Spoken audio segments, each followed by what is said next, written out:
Good evening, everyone, and welcome to this public forum.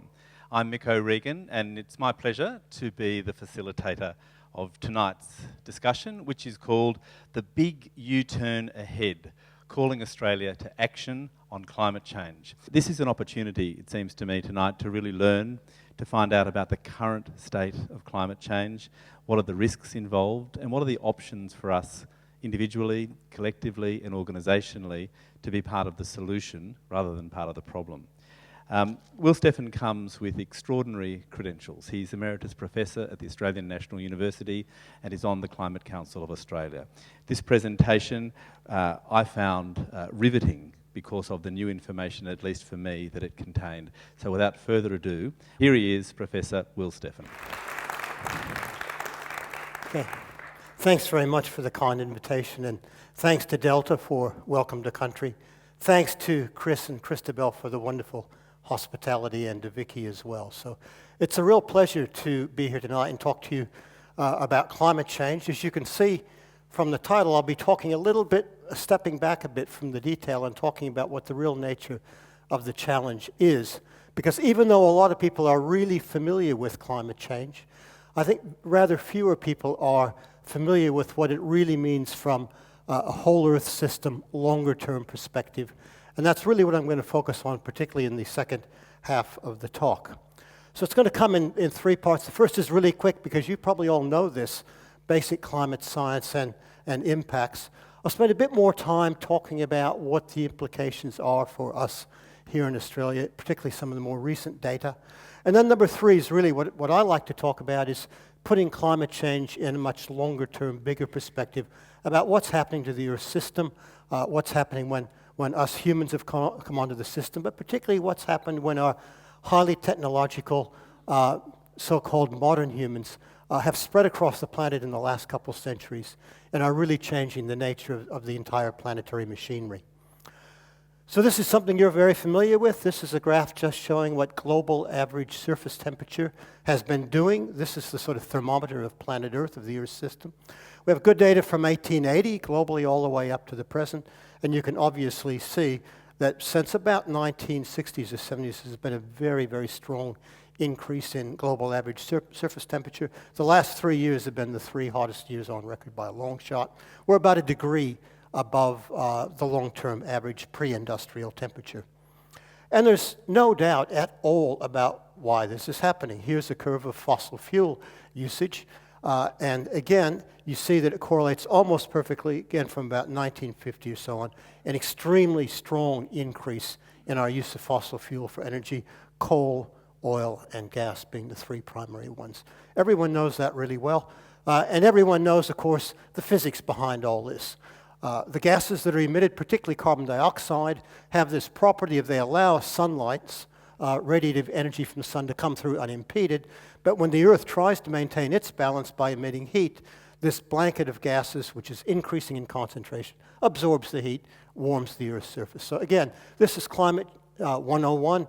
Everybody should know this. Unfortunately, I don't think many of our politicians actually get this, but it's really, really simple physics.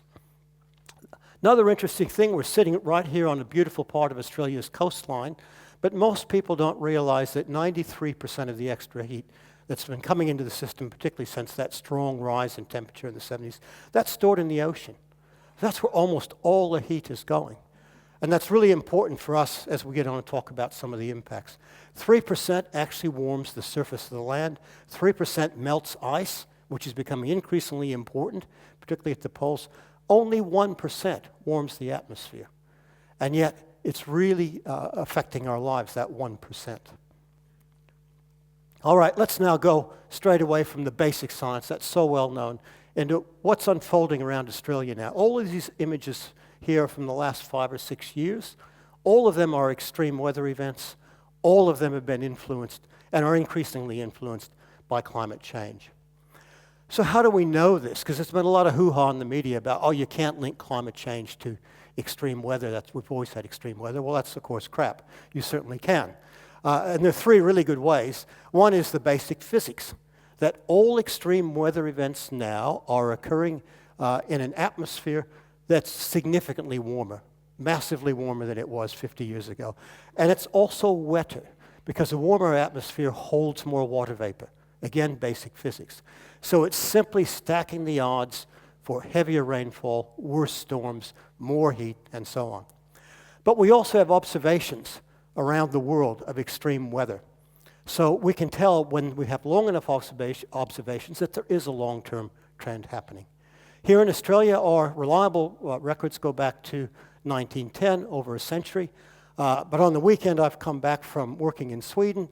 Swedish records go back about 300 years. In fact, our temperature scale, degrees Celsius, is named after Anders Celsius, Swedish scientist. And I was there when Sweden set a record for heat in May, over 2 degrees hotter than it has been over the last 300 years. Nearly 30 degrees in Stockholm, and it wasn't even summer yet. They hadn't seen anything like that. And interestingly, compared to here, everybody talked about climate change. It was on the news, front page, and so on. And really concerned about what's happening up there. We can also talk about individual extreme weather events now. For example, the bleaching of the Great Barrier Reef. How do we do that? Well, we can actually run climate models repeatedly, hundreds, thousands of times, with the extra greenhouse gases and without the extra greenhouse gases. And that gives us a really good handle about these events. How often would they happen if we hadn't put greenhouse gases in the atmosphere? For the Great Barrier Reef, we can see here that 2016 bleaching was 175 times more likely because of climate change. In other words, it wouldn't have happened without climate change. So all this hoo-ha about, well, it's water quality and so on, rubbish. We know exactly why it's happening. So speaking of the Great Barrier Reef, you probably know what bleaching is all about. That's a healthy-looking reef. And that color you see in the corals is caused by a little algae called zooxanthellae, which are actually inside the polyps of the coral, and it's a symbiotic relationship. They actually provide about 90% of the food or energy to the coral itself. And what happens when it gets too hot, the coral gets stressed, and it spits out that zooxanthellae, and there goes the color. Now, if there is a time of recovery after a bleaching event, in other words, the water temperature goes back down, and it stays down for several years, probably more than a decade or so, for most corals, they can recover. And the zooxanthellae come back in, and the coral survives. But what happens when the temperature is too high, when there's repeated bleaching, is, of course, the coral dies. And then it doesn't come back. It's replaced by an algae ecosystem. You see that occurring there. It looks like a slimy mush over the coral. That's another very stable ecosystem. It's an example of a tipping point. The coral will not come back after that sort of bleaching. So this is what happened in 2016. There was a mass bleaching event. That's the northern coastline of Queensland. The color coding is in the coastal waters. The left-hand side is the change in coral color. So this percentage of bleaching, as it gets more red, you're getting up to 40, 50, 60% of the corals were bleached. On the right-hand side is the pattern of surface water temperature. So you see the correspondence is remarkably close. So this has nothing to do with water quality. Water quality in that northern section is excellent. There isn't runoff. There isn't pollution up there. This was pure and simple. The water was too hot because the oceans are heating, and that's what caused the bleaching. So throughout the entire GBR, including the southern section, the cover of corals declined about 30% between March and November 2016. So that's the biggest mass bleaching event we've seen on the reef in its history. And if you look around the globe, this is not unusual. Bleaching is extremely rare if you have a stable climate. So if you look at pre-1980, there are only 12 bleaching events in the decades before that, around the entire world. And there were none in the Great Barrier Reef. 1980s went up to 236, but look at the numbers. In the 2000s, it's gone up to 5,000 bleaching events around the world in only a decade. So most scientists think that a tipping point for coral reefs if it hasn't been crossed, it's very close. And even with the Paris 1.5 target, we are pretty certain that we're going to lose virtually all of the world's coral reefs. So that's a price we've already paid for the fossil fuels that we've emitted. Heat waves, well, that's something we really feel up here on land. And this is some wonderful work done by Sarah Perkins down in Sydney, and she's mapped out very carefully the observations for 100 years around Australia. You can see the various categories there, the number of heat wave days, how frequently are they occurring. Right around the country, you can look at the places you're interested in. Heat waves have been getting worse. They're lasting longer, they're occurring earlier, the hottest days becoming hotter. In Canberra, back in the 70s, we never hit 40 degrees. We're hitting 42, 43, 44 every summer now. The number of days over 35 degrees in Canberra traditionally has been less than 5. We're hitting now up to 20 or 25. So you can get all these statistics. There's absolutely no doubt Australia is becoming much, much hotter. And this is just records of the number of really hot days that occur per year and the change that's occurring over the last several decades. So right around the country, this is virtually universal. The place is getting hotter. Bushfires, of course, in the southeast. This is a hugely important issue. It really affected us in Canberra in 2003 when we had a fire sweep through that killed, I think, 4 or 5 people, took out 500 houses, caused a couple $1 billion worth of damage. But these are on the increase. The 2009 bushfire in Victoria, the Black Saturday one, was another one. So this is how we link climate to bushfires. This is an index that we call the Forest Fire Danger Index. And over the past 40 years or so, you can see that those red circles mean it's been increasing. The size of the circle tells you by how much it's been increasing. But pretty much around the southeast, particularly inland, fire danger weather has been increasing. In fact, most of you are aware now that we've put another category at the top end of the range, now catastrophic fire danger risk, which means just get out of the way. Don't even try to fight it. In fact, even the fireys have to get out of the way.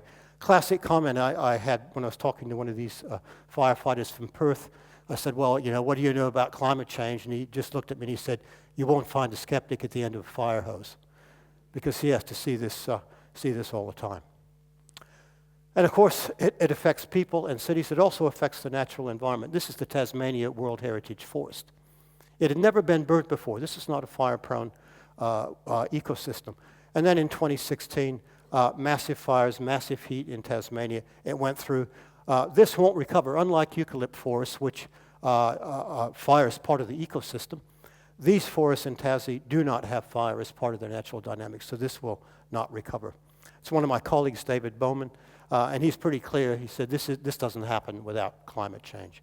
So we see it quite clearly in our ecosystem. Changing rainfall, that's changing around Australia as well. So here's what summertime rainfall looks like. So this would be in the October, November, around through to March or so.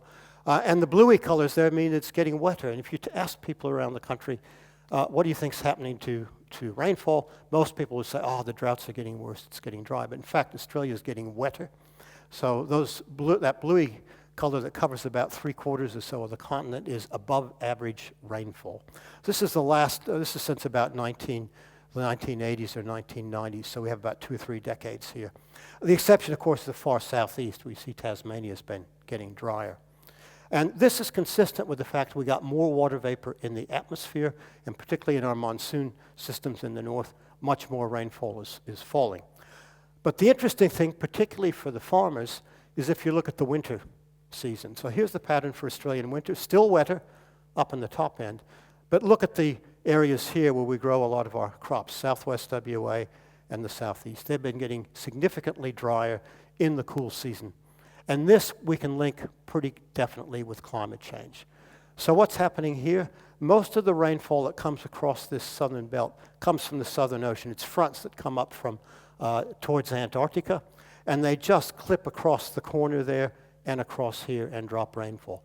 As the climate warms, the tropics are expanding. It's what we call the Hadley cell in the jargon of climate scientists. And that's pushing the transpolar weather systems, circumpolar weather systems, further south in our hemisphere and further north in the northern hemisphere. So fewer of these fronts are actually hitting the Australian coast, and that rainfall's going down. So there's a pretty definite projection now that this is going to continue. These areas are going to get drier during the cool season, which means it's going to be tougher for agriculture. We have urban water supply issues for Perth, for Adelaide, for Melbourne, a little bit for Hobart, possibly for Sydney, which is just, of course, in here, Canberra in there as well. So this has been since the 1970s, a rainfall drop of about 20%, which is actually significant because that multiplies to about a 50% drop-off in runoff. That's in the southwest. In the southeast, this drying trend has really been since about the 1990s. And as I said, we're going to spend more time in droughts in the southeast, and severe droughts will become more frequent. And there's no doubt that's a climate change signal. Here on the coastline, what's happening? Well, as the climate warms, sea level is coming up. There are two reasons for that. They're about equally important at present. One of those is that the ocean water is warming. As you saw earlier, 93% of the extra heat is going into the ocean. And like any material, when you warm it, it expands. And so when it expands in volume and it's in a fixed basin, it has to come up. The second factor is we're adding more water to the oceans from melting ice.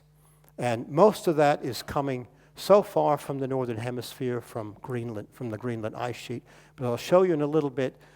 Surprisingly, Antarctica is becoming a problem much faster than we thought it would. But for those people who live on the coast, most of coastal infrastructure is designed to not get caught out by a storm surge. In other words, that's when you have a high tide and you have a east coast low or something like that, which pushes a wall of water in. And we're pretty clever. Engineers are very good at building to avoid that. But what's happening now, as you increase sea level, this entire system of high tide and storm surge is being pushed up. And that's increasing flooding around the coast. So infrastructure is a big issue.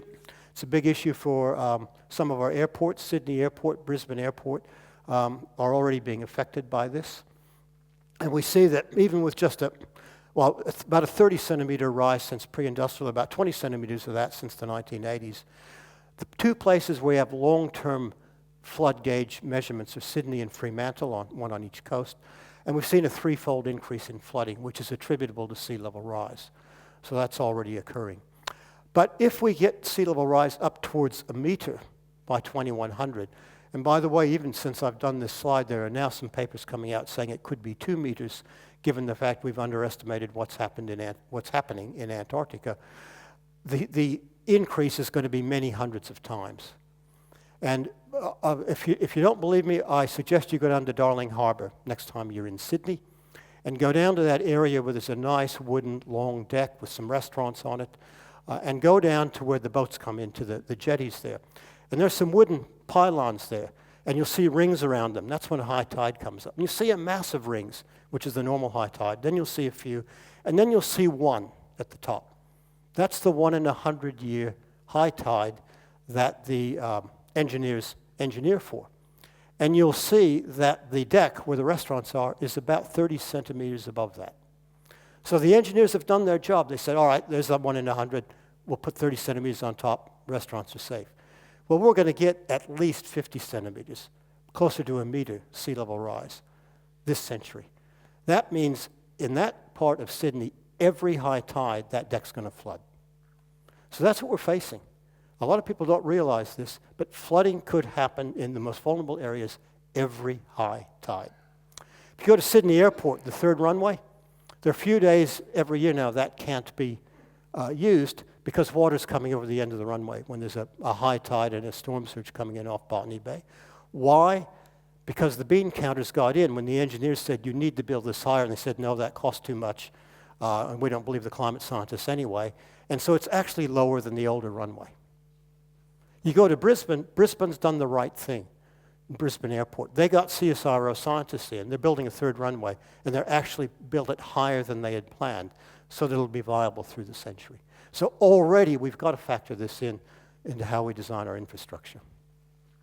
So what are we doing about all this? Well, we've got a climate agreement that a lot of people have really hailed as this is really what we need. And in principle, in aspiration, it is what we need. We want to hold the rise in global average temperature to well below 2 degrees. Not just 2 degrees, but well below. That's the words they use. And to make every effort to limit temperature rise to 1.5. So a little bit later, I'm going to do a reality check to actually tell you what that entails and how we're tracking here in Australia and around the rest of the world. But that's what the agreement actually says. The way we do that is to use something called the carbon budget. And this is a very, very robust way of doing it, and it's based on this pretty simple principle, that at least up to a couple of degrees, that's temperature here, and this is what we call cumulative emissions of CO2. Cumulative means from pre-industrial, just building up, adding up and adding up and adding up. And you see when you look at the observations, which is the black line here, and the model projections, they fall really nicely on a fairly straight line. And there's a little error bar, that's the shading differences in the climate models and so on. So 15 climate models were used to develop this. So the relationship is this. If you're looking at a 2-degree temperature target and you come over here, you've got about 1,000 billion tons of CO2 measured as carbon, that you can burn since we began burning, okay? So we can actually do a carbon budget and say, how much do we have left in our budget? You could do it for 1.5, so there's 1.5. This comes out to be somewhere between 600 and 700 billion tons. That sounds like a massive amount of carbon. But here's the budget. So total budget is 1,000 billion tons emitted as CO2, and that's for a 2/3 chance of meeting 2 degrees. So even there, you have a 1/3 chance you're going to blow the 2-degree target. So this isn't a very stringent budget. If you wanted a 75% budget, we've already blown that, actually, if we did the calculation. So our cumulative emissions through 2017, through last year, were 575 billion tons. Well, you can do the sum straight away. That's 425 billion tons. We've already blown over half of our budget for 2 degrees. Well, does this make sense? Yes, because global average temperature is about 1.1 degrees above pre-industrial. All adds up. But we actually have to account for these other troublesome, worrisome gases that we tend to forget about, which are methane and nitrous oxide and a few others. And if we don't get those down, and we are not getting them down, many of them are associated with agriculture, which is tough to get down. If we don't get them down, we've got to get CO2 down even more to account for that. That reduces our budget. Whoops, we'll get it back here. That reduces our budget by another 210 billion tons. Okay? So you do that sum, we've got a budget of 215 billion tons left. Now, we haven't accounted yet for natural outgassing of CO2 as the climate warms. That's the sort of stuff I'm working on personally now, which reduces it even further. But let's be optimistic and leave that aside. At current rates, there are 10 billion tons a year we're pumping into the atmosphere. Well, you can do the sums. It's a bit more than 2 decades. So that means we have to be out of carbon by 2040 or so. Zero, net zero. All right, little more than 2 decades. So that shows you immediately we've got a lot of pressure. And with only 2 decades left, an enormous change in infrastructure, electricity, transport, the way we do agriculture and so on, we don't have any time to waste. So how are we doing? Well, Paris is supposed to solve this. These are the pledges that countries made going into Paris. And when you look at us here, we come out pretty much dead last, along with a couple of other countries. As you might guess, some of the EU countries, Germany in particular, 46% reduction, UK 48% reduction. UK is about the only English-speaking country that's doing pretty well on climate change. And here we are, minus 26. So to be up in this category, our own climate change authority recommended that we should be in this game here with the best of them, with Switzerland, UK.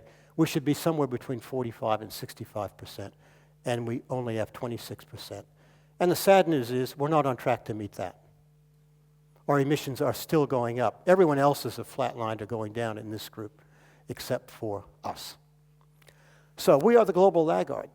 And when you travel around the world, like Scandinavia, you get asked, why aren't you guys doing anything about climate change? So if everyone said, oh, well, just Australia's doing that, we shouldn't do any more, we would be headed for a 4-degree world by 2100. And I'll go on a little bit later about why that is really dangerous. So let's now start talking about what all this means. We've set the picture of the impacts, the risks, the dangers, where we are now, where we need to be, and so on. So I want to now step back and say, let's just look at the magnitude and urgency of what we're really looking at here. What are the risks? Well, here is a very interesting graph. Not many people use this, but this is what's happened in annual precipitation over land. Look at from the middle of the 20th century to present. Overall, it's getting slightly wetter, big areas of blue here, but look at the areas of brown. That's where it's actually getting drier, where droughts are getting worse. And there's some pretty important areas. West Africa, big problem there, high population, not very stable governments. That's the Chinese bread bowl. So far they're coping, but that's a worry. Southeast Australia, all right, when we had the millennium drought, we basically withdrew from the world food market, destabilized global food prices, so that's important. Some hint in the Indo-Gangetic Plain, very important. That's the big ticket item. The Mediterranean is drying out, and we all know that there are existing political and social instabilities in there. And so we actually see this playing out already. The point being is that where we produce food, this is, by the way, is with about a 1 degree temperature rise. With 2 degrees, there's going to be massive disruptions of where we can grow food. A lot of those areas, the droughts will be intensified. Other areas will either become too wet or too dry or too hot to grow food. So the estimate is millions of people will be affected by this. Starvation, which is already a problem periodically in parts of Africa, will probably get worse. Migration, we already see this. Conflict are the likely outcomes. Now, this is not an assessment of a bunch of wild-eyed climate scientists. It was published in the IPCC Working Group 1 report. But defense forces and security people around the world are starting to worry. Here's where we see it playing out today. That's Aleppo in Syria.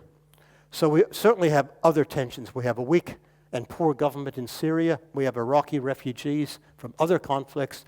But on top of that, the worst drought in recorded history occurred in the Syrian agricultural areas. That sent millions of people, a lot of angry, unemployed young men into Aleppo and Damascus. And that just added to the tensions and so on. So the security people say climate change doesn't cause these conflicts. There's all sorts of other reasons. But it is a threat multiplier. It makes them much worse. And one general from the US, I'll show him in a moment, said it very clearly to me. He said, look, when people can't grow food, when they're starving, they do two things. They move, they migrate, or they fight, or they do both. They don't sit there and starve. So that's what we're facing here. This is a colleague, Brigadier General Marcus King from the US. And he's got a great turn of phrase. He says, climate change is like getting embroiled in a war that lasts 100 years, and there is no exit strategy. You can't get out of it. So this is how the defense forces are seeing it. Our defense force as well is on top of this. And I work a lot with Admiral Chris Berry, who was former head of our defense force, who really understands what this is all about. But interestingly, and I've seen his frustration, getting a defense view into the political side isn't as easy as you might think. Okay, I'm going to switch now for the second half of my talk. This is pretty much what I've been telling you is what many of you may already know about climate change. Fewer people know about the Earth as a complex system, as a single complex system, and putting climate change in a much longer perspective. And that's what I want to do in the second half of my talk, because this gives you a much better idea of the magnitude and of the urgency of what we're facing. So that's a picture of what a complex system looks like. Beautiful water circulation patterns in the North Pacific. And we have what we call emergent properties, where you have smaller scale circulation building up until you have this beautiful pattern right across the Pacific. That's how the Earth system operates, and when it's in a stable state, these are very predictable. But these are being disrupted as we change the energy balance. So that's the one I showed you. That's the slide I showed you. But I don't want to stop there. I want to say, what does this actually look like from an Earth system perspective? Not just a climate perspective, but an Earth system. So to do that, we have to go back and study what are the characteristics of the Earth as a single system. Notice that I didn't say Earth systems. I said singular, Earth system. It is one system at the planetary scale, which you intuitively see when you see images of Earth from space like this. But there's been an enormous expansion of science in the last 20, 30 years on this topic. Some of the best data for the systemic properties of Earth come from the Australian Antarctic Territory. That's where these images on the left were taken, where scientists go down and they drill. They use much bigger drills than this. They can go down a couple of kilometers into the ice, and they pull out these cores. Here's a core coming out of one of these tubes. And layer by layer by layer, you can actually go back and tease out what the Earth's environment was like up to about 800,000 years ago from these cores. So you can get what we call a proxy for temperature. You can actually get bubbles of air that contain CO2 and other gases. We can actually literally directly measure CO2 from 500,000 years ago. Okay, so this is what this looks like. That's temperature, the red line. And now we're going back in thousands, that's what the K means, thousands of years. So we're going back 350, 400,000 years. And when you look at that, that is evidence of a single complex system. Looks a little bit like a human heartbeat. It's extremely regular. So what the Earth does is it spends a lot of time in very cold conditions, which is down here. These are ice ages. And at every 100,000 years, it comes up fairly quickly to a warm period and then drops down. So most of the time, 90% or so of the time, we're in an ice age. Now I ask people, how much colder was the Earth in the last ice age on average temperature? The common answer I get is about 20 degrees. Well, you can see the answer here. There's a temperature scale. Now, we have to take into account that at the poles there's a magnifying effect of a factor of 2. It's 2 degrees warmer or colder at the poles than it is at the global average. So that difference there is about 8 at the pole, or in global average surface temperature, it's 4. So the difference between a warm period that we're in now and at depths of an ice age, totally different state of the Earth system, is 4 degrees. So when we're talking about going 4 degrees up, you're talking about a completely different state of the Earth system, not just 4 degrees hotter, an unrecognizable state. So that's what we see here. And the interesting thing is that we, as humans, this is our entire existence. We evolved about 200 to 250,000 years ago, fully modern humans, us. And we lived pretty much in Africa until here. It's the first time that humans moved out. And the first successful migration out of Africa ended up here and in New Guinea, somewhere 60 to 80,000 years ago. And then we populated Europe, North America, and so on. This is important. Agriculture began only 10,000 years ago. So this last interglacial, this last warm period, I'm going to show you a little bit more about that. Hugely important for us. So here's the last 100,000 years just expanded. So here's the last about 11,700 years. The geologists call it the Holocene, the most recent geological epoch. So it stands out because it's obviously warmer than the Ice Age by about 4 degrees in average temperature. Again, this is a polar ice core. And although there's variability in climate, it's much steadier than an Ice Age. It's only here that we developed agriculture and settlements and more complex societies. So this is the only state of the Earth system that we know for certain we can thrive in. We can survive here, we did, but we can't really thrive with billions of people living long and productive lives, only in this state of the Earth system. So we need to now look at what's happening to the climate, the human-driven change, in the context of the longer-term changes. So this is what it looks like. If I look at this 11,700 years and take the last 2,000 years, okay, that's what I'm going to do. I'm going to spread out the last 2,000 years, which is what I do here. So this is the Roman Empire, okay? And this is the medieval times here, Little Ice Age, and so on. This is the human-driven change at the end. So this is why coral reefs are falling over. This is why forests are burning that shouldn't be burning. Our ecosystems are adapted to that. That's what they evolved into. That's the natural variability. Now they're hitting this, which they haven't seen before for a long, long time. When you look at the rates, they're remarkable. CO2 increasing in the atmosphere. It's over 400 parts per million. That's about 100 times faster than the maximum rate during the last deglaciation, which CO2 rose as fast as temperature rose. Last half century, global average temperature is rising about 170 times faster than that background rate. Again, this is just far too fast for natural ecosystems to cope with. And the top one, ocean acidification. What happens there? Well, CO2, as we pump into the atmosphere, not all of it stays there. About 25 to 30% is absorbed back into the oceans, which is a good thing because it pulls it out of the atmosphere, but it's bad because it forms carbonic acid. And that affects marine creatures, particularly those that have calcium carbonate shells, like shellfish, some types of plankton, and so on. But the rate at which that ocean acidity is increasing is unparalleled for 300 million years. We're talking about evolutionary timescales now. So this is really how dramatically fast and how much we're actually changing the Earth system. So when you look at the future, You can look at the IPCC graphs, and I've shown this to a lot of politicians, and they look at these lines. There's the low emission scenario, there's the high emission, there are a couple in between that aren't shown there. This is where we are now. We're about 2018, just sitting in here, 2100, and they look out, and of course their terms of office only sit a little bit in there, and they don't see any change. Why should I worry? And they even look at this, and they say, well, that's pretty gradual. Certainly, we'll be so much more technologically powerful, we'll be able to deal with that and adapt to it.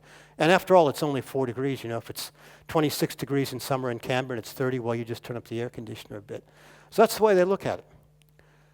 And unfortunately, this is the way that 99.9% of the time scientists present projections for the future. But if you're interested in the Earth system, you've got to do it a different way. So here's our 2,000-year temperature graph. Here's the spike. It's actually up about here now. And we put the projections on the same time scale. So there's 1900, there's 2000, 2100's about here. And there's our temperature graph. Those are in tenths of a degree. That's what it looks like. So there's 4 degrees. This is 2100. There's the Paris target just in here. Even that is a massive change over the long-term natural variability. It's hard to imagine what this actually is going to look like if we hit 4 degrees. So we're pretty much committed to 2. There aren't many scientists who think we'll actually meet the 1.5. We're trying really hard to convince politicians and others that you got to meet the 2. That's sort of a drop-dead target. Here's where Australia's heading. If we did what we're doing, we're heading up here 4 degrees or plus. This is an entirely new state of the Earth system that hasn't been seen for tens of millions of years. Our ecosystems certainly haven't seen it. We humans have never seen it. And a lot of scientists say that this will really be a challenge to civilization to survive that. Not only the magnitude, but the rate at which we're going to go. And a lot of people are saying that, well, a real risk is collapse of the globalized human system. So one of the things we're working on now, the most recent science says, all right, here's the Paris target. If we hit that, maybe we can return towards a Holocene-like state in several thousand years. But if we don't, transition to a new, much hotter state of the Earth system. And what we're saying is all of this intermediate stuff may not be accessible. In other words, if we miss the 2-degree target, we may not be able to get to 3 because of tipping points in the system. So this is a really, really dangerous situation where if we blow this target, there is no guarantee whatsoever that we'll be able to control what the Earth is going to do. This is the area of work I'm working in these days. I was working on this in Stockholm in the last couple of weeks with colleagues there. So what we're doing in particular is looking at these tipping elements in the Earth system.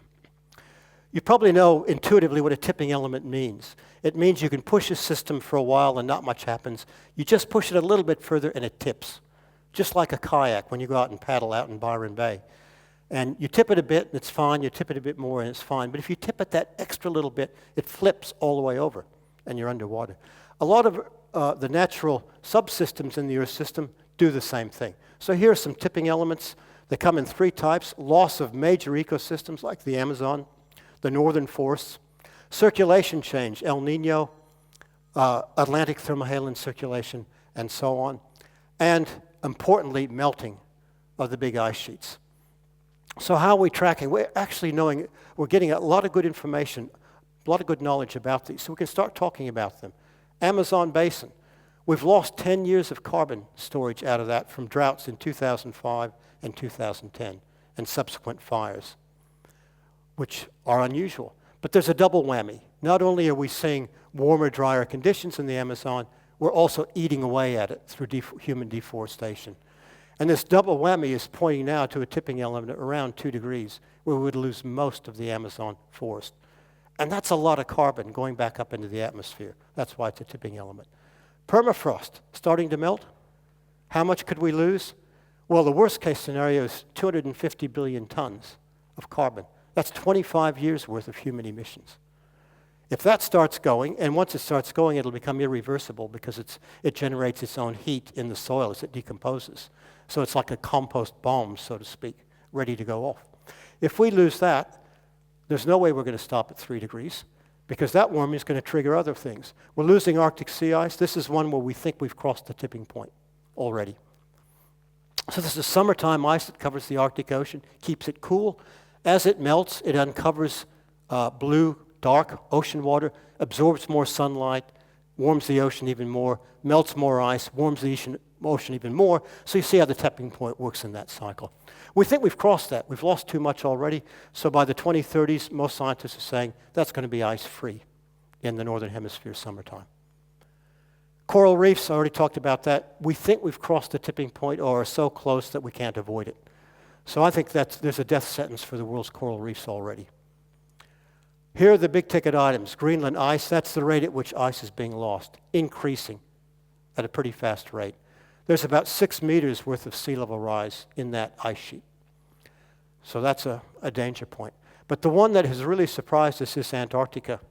We're starting to lose ice from West Antarctica at an increasing rate, and I don't have it. Even in the east, we're starting to see destabilization that we never predicted even 5 years ago. The bulk of the world's ice is here, south of us in Antarctica. If we lose, eventually, this and this, that's worth about 60 meters or so worth of sea level rise. Now that's not going to happen overnight. The maximum rate is about 2 meters per century that you're going to see, but that's an exceptionally fast rate of sea level rise. Now the interesting thing is that these tipping points have different sensitivities to temperature. So there's a group of them, we've talked about them. We talked about Greenland, West Antarctic ice sheet, Arctic summer ice, coral reefs. In the Paris range, they could be tipped. And there's a whole group of them that up around 4 degrees get into danger zones. So the concern that we have is that these aren't going to act in isolation. Will form what we call tipping cascades, where the most vulnerable ones, at 1 to 3, Greenland, Arctic, West Antarctica coral reefs, will start tipping. In fact, they are starting to tip now. At the Paris target of 2, we'll lose more of them. But that will actually increase the temperature even further, which will start tipping the 3 to 5 degree ones, the boreal forest, monsoon, thermohaline circulation, Amazon, and so on. And then that could start tipping these dark red ones. So interestingly, the way we think the Earth system is going to operate is you're going to get the initial instabilities at the poles with the really vulnerable ice. The instabilities then will spread to the temperate and tropical zones and then spread back and hit the really tough ice at the poles. So the problem, we're trying to develop models to test this, is once we hit 2 degrees or so, you could actually generate a global tipping point that humanity cannot control. That once these start tipping in a cascade, like dominoes, you don't stop them. So none of this is built into the climate models yet. We're doing all of this offline. We've got a major paper, which I think has just been accepted this week for the National Academy of Sciences journal in the US, which we're trying to put forward the idea that there is a lot more to the 2 degree target than meets the eye. Irreversibility. Well, what happens if we go into a space we don't want to go? Can we bring it back? No. You know, it's a sort of old thing, you break it, you own it. You break the climate system, you own it. So here are some model simulations in tens of thousands of years. So here is that Holocene from 11,700 years ago up to the present. There's the ice age. 20,000 years ago was the depth of the last ice age. So that's temperature tracking up out of an ice age. That shows you the rate at which we come out of an ice age. Here we are now, just 1 degree, but it's already noticeable compared to this. Here are model simulations as we go out, not for 2100, but 5,000 years into the future and 10,000 years. So this RCP 8.5, that's the high emission scenario. You could call it the Australian scenario. If everyone behaved like us, that's where we're going. So in 2100, here we are somewhere around 4 degrees above. But by 2300, we're going to be 6 to 7 degrees above. Look at how big that is. Look at that spike compared to natural changes in the climate system. But look at how slowly this comes back. Here's pre-industrial. 10,000 years in the future, we're not even close. So what we do now, what we do over the next couple of decades, or even less, as I'll get to, could well affect where the planet's going for 5 or 10,000 years. All right, here's the bottom line. We really know very well now scientifically what the problem is. We know what the risks are. We're seeing them unfold. Fires, sea level flooding, all these sort of things. So what do we do about it? Here's our carbon budget. Now what we're doing here is we've already got emissions going from 1990 up to about here. This 2016. This paper was published in 2017. And here's one carbon budget, and there's a more generous one here, which is this broken line. So this is the carbon budget for the 2 degrees, for a 66% probability that we talked about. If we could have peaked emissions in 2016, which we didn't, if we could have, this blue line gets us within the carbon budget, gives us no more than a 2-degree temperature rise. But look, we have to get emissions to 0 by 2045. But we've missed it. The next one we can hit is 2020, realistically. If we peak emissions at 2020 and then very quickly get them coming down, we can still meet the budget, but we've got to get carbon out of our economy by 2040.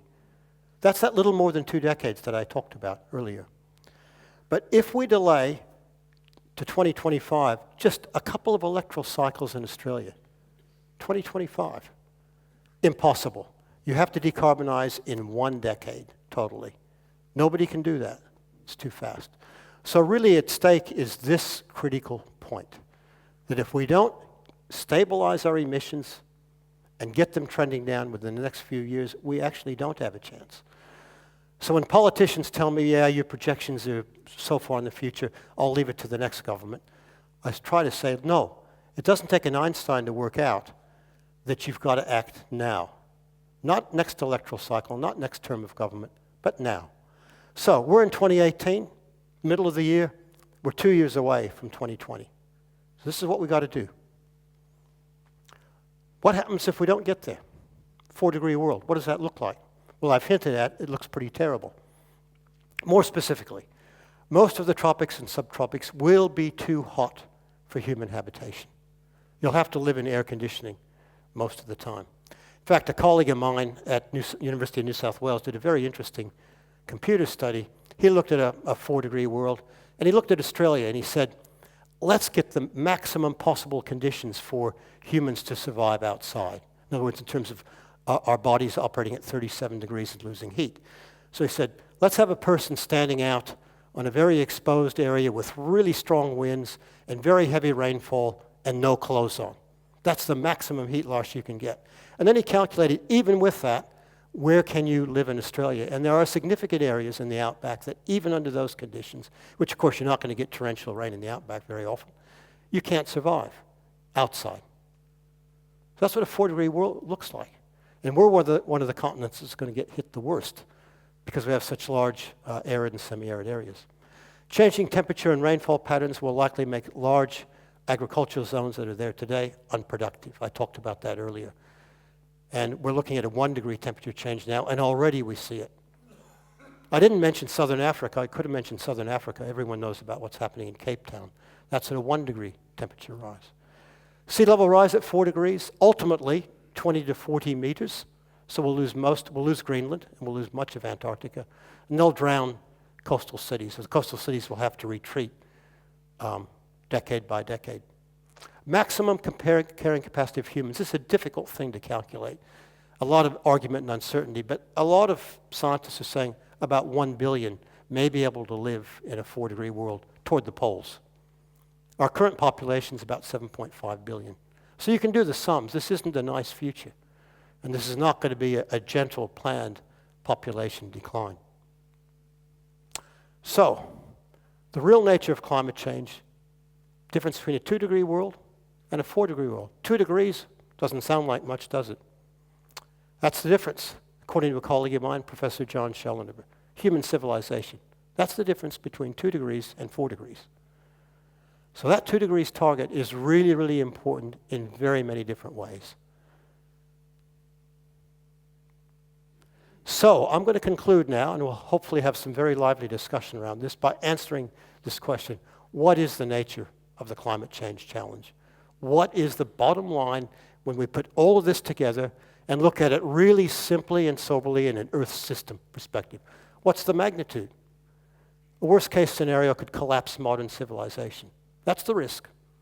That's not overblown. I can't put a probability on it, but I can tell you for sure it's well above 0. Urgency, we've got 2 years left. 2 years left to actually decisively get our act together. We're not going to get all emissions out in 2 years, but we have to decide we are going to do that. And we have to get policies in place to deliver that over 2 decades. That's our challenge. And delay, of course, rapidly increases the risk of collapse as we go higher in temperature.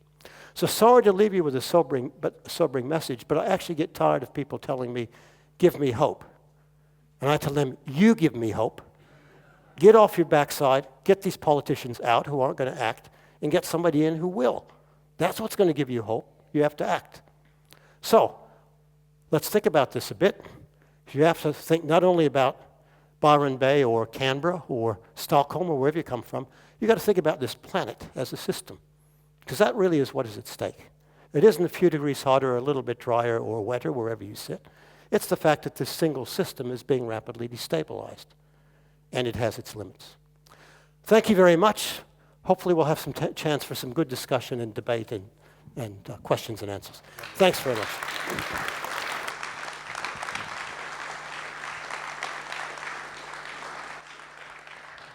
Thank you very much, Professor Will Steffen. It's a little bit like thanking someone for telling you that there's a fire outside and your house is about to burn down, but it's sobering news at best. Thank you.